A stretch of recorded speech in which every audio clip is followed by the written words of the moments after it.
महाराष्ट्र राज्य के नांदेड़ ग्राम के निकट रायपुर इलाके में आज भी खून की प्यासी डायनों का बसेरा है।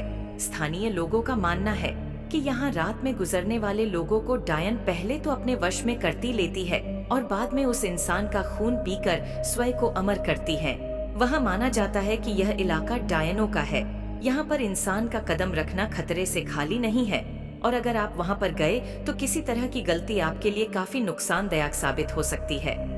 अगर आपको यह यकीन ना हो रहा हो तो आप यहाँ पर किसी भी पेड़ों में कील गाड़ कर खुद ही देख लीजिए, लेकिन आप लोगों का मौत से सामना जरूर हो जाएगा।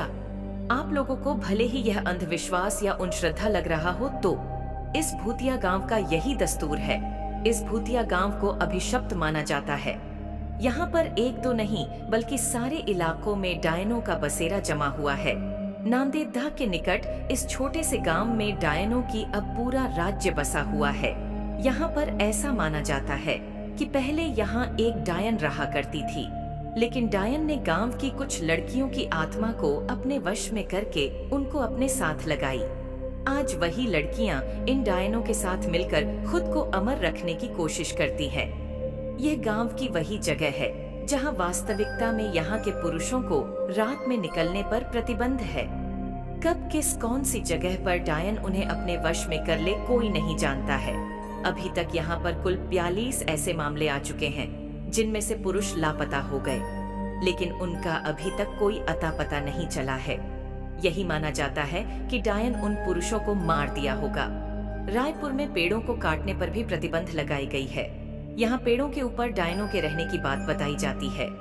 एक बार एक पेड़ काटने पर गांव के एक मनुष्य की मौत हो गई थी। तब से ही माना जाता है कि डायन का पेट डीएच काटने पर ही उसकी मौत हुई। यहाँ पर एक टूटी हुई हवेली के अंदर एक छोटी सी कोठरी है जिसमें कोई भी नहीं आता जाता है और माना जाता है कि इस अंधेरी कोठरी में जो भी गया वो वापस कभी लौट कर नहीं आया है। 16 लोगों की मौत की गवाह इस भूतिया कोठरी को यहाँ के प्रशासन ने भी सील कर दिया है। डायनों को अपने वश में करने के लिए यहाँ पर कई तांत्रिकों ने अपनी पूरी शक्ति लगा दी, लेकिन इस बीच 5-6 तांत्रिकों को भी मौत हो गई, जिसके बाद तांत्रिक भी यहाँ की डायनों को अपने वश में करने से घबराने लगे। कहा जाता है कि गांव में हर अमावस्या और पूर्णिमा की रात को कोई बाहर नहीं निकल। हालांकि यह काफी पुरानी बात है।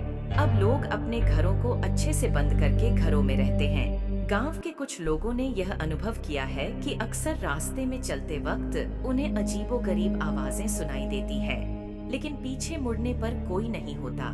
गांव के रंजीत नाम के व्यक्ति ने तो अपनी बाइक पर एक डायन को लिफ्ट तक दी थी। काफी लंबा रास्ता तय करने के बाद उसे एहसास हुआ कि उसके पीछे कोई बैठा हुआ है, पर उसने जब पीछे मुड़ कर देखा तो कोई नहीं था। रायपुर के लोगों का मानना है कि यहाँ कई साल पहले एक खूबसूरत महिला के साथ गांव के कुछ लोगों ने बलात्कार किया था। उसे बंदी बनाकर रख लिया और बाद में उस महिला की बेरहमी से हत्या कर दी। इसके बाद वही डायन बनकर यहाँ अपना बदला पूरा करती है।